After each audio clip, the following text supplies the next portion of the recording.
स्वागत है साथियों। 1745 सेंधवा में एशिया का सबसे विशाल मैदानी किला बनाया जाता है। इस किले की खास बात यह है कि किला जिस शहर सेंधवा में बना है वह शहर दक्षिण भारत और उत्तर भारत को जोड़ने का एक अहम स्थान है। दरअसल सेंधवा मध्य प्रदेश और महाराष्ट्र की सीमा पर बसा एक शहर है। यह दो राज्य को जोड़ने का काम करता है। इस किले में कई बार खुदाई के दौरान सोने चांदी के जवाहरात की प्राप्ति भी हुई। और भी कई पहलू है जो रहस्यमय ढंग से सामने आते गए। मगर हैरानी की बात है कि निमाड़ की इस ऐतिहासिक धरोहर का जिक्र इतिहास के पन्नों में कहीं धुंधला सा पड़ गया है। यहाँ तक आर्कियोलॉजिकल डिपार्टमेंट के पास किले के संबंध में कोई प्रमाणिक जानकारी तक उपलब्ध नहीं है। क्या ऐसा होना संभव है जहाँ आज के इस इंटरनेट के दौर में छोटी छोटी चीजों के ऊपर विकिपीडिया पेज बन जाया करते हैं, वहीं दूसरी ओर इतने विशाल और ऐतिहासिक किले का आज की तारीख में कोई विकिपीडिया पेज तक नहीं है। आखिर क्या कारण है कि इस किले का इतिहास छुपाया जा रहा है? क्यों गवर्नमेंट भी इस किले में कोई खास इंटरेस्ट नहीं दिखा रही? आज का यह वीडियो इन्हीं सब सवालों के इर्द गिर्द रहेगा। यहाँ मैंने थोड़ी बहुत रिसर्च की और सोशल नेटवर्क से जितनी भी जानकारी हो सकती थी जुटाकर वीडियो के माध्यम से आपके सामने रख रहा हूँ। तो आइए जानते हैं सेंधवा के इस रहस्यमय किले का सच।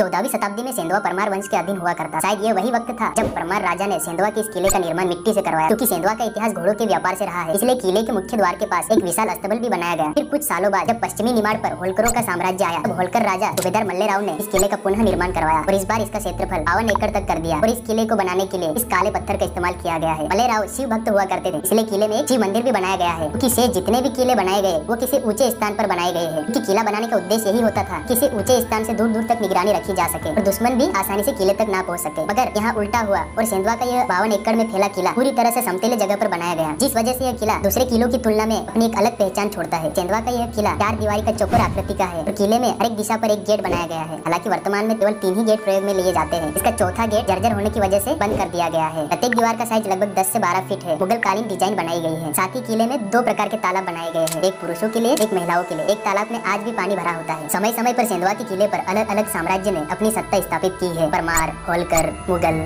मराठा, यहाँ तक अंग्रेजों ने भी कुछ समय के लिए कब्जा किया हुआ था। इस किले पर कोई भी सल्तनत लंबे समय तक राज नहीं कर पाई। शायद यही कारण है कि सेंधवा के इस किले के बारे में कोई खास व्यवस्थित इतिहास नहीं लिखा गया।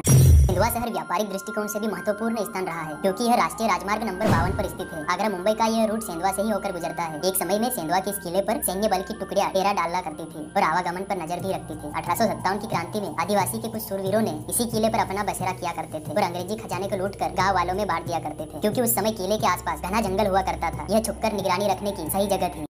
सेंधवा के इस अद्भुत किले के बारे में स्थानीय लोगों में कुछ धारणाएं हैं। इस किले के नीचे गुप्त सुरंग भी बनी हुई है, जो किले से 17 किलोमीटर दूर विजासन घाट पर जाकर कहीं खुलती है। तो कुछ का मानना है कि 16 किलोमीटर दूर भंवरगढ़ के किले से जुड़ी है। और ऐसी ही मान्यताएं रामगढ़ के किले धाबा बावड़ी को लेकर भी है। मगर ऐसा क्यों? क्या कहानी रही होगी इन मान्यताओं को लेकर? चलो मैं बताता हूँ। कुछ सालों पहले किले के अंदर तहखाना होने की आशंका जताई गई, क्योंकि खुदाई के दौरान किले के नीचे 4 कमरे दबे होने के कुछ सबूत प्राप्त किए गए और शायद तभी से लोगों ने सुरंग होने की अटकलें लगानी शुरू कर दी। खैर वास्तविकता क्या है इस सुरंग की, यह बात आज भी इस किले का रहस्य बना हुआ है। आज इसके इतिहास की तरह ही किले की हालत भी जर्जर हो चुकी है। इसका अस्तित्व अब चरम सीमा पर जा चुका है। ये कुछ तोपों की तस्वीरें देखिए जो किले में बिना संरक्षित पड़ी पड़ी धूल खा रही है। ना सरकार को इनकी चिंता है और ना ही आर्कियोलॉजिकल डिपार्टमेंट ने कोई ध्यान दिया है। मगर अब जाकर कहीं आर्कियोलॉजिकल डिपार्टमेंट को इस किले की दीवारों पर कुछ रहस्यमय चित्रकला के नमूने मिले हैं। ये चित्र प्राचीन है और ऐतिहासिक भी, जो आर्कियोलॉजिकल डिपार्टमेंट को चौंका कर रख दिया है। मगर फिलहाल इस किले के इतिहास को और उकेरे जाने की आवश्यकता है।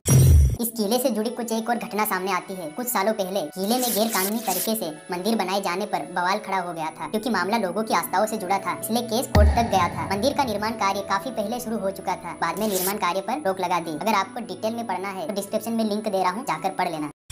29 मई 2022 को सेंधवा के ऊपर एक डॉक्यूमेंट्री भी यूट्यूब पर पब्लिक की गई। अगर आपको सेंधवा के तमाम पहलुओं के बारे में विस्तृत और बेहतर ढंग से समझना है तो यह डॉक्यूमेंट्री हाईली रिकमेंडेड है। इसकी लिंक मैं डिस्क्रिप्शन में दे दूंगा, आप जाकर जरूर देखना। तो आज की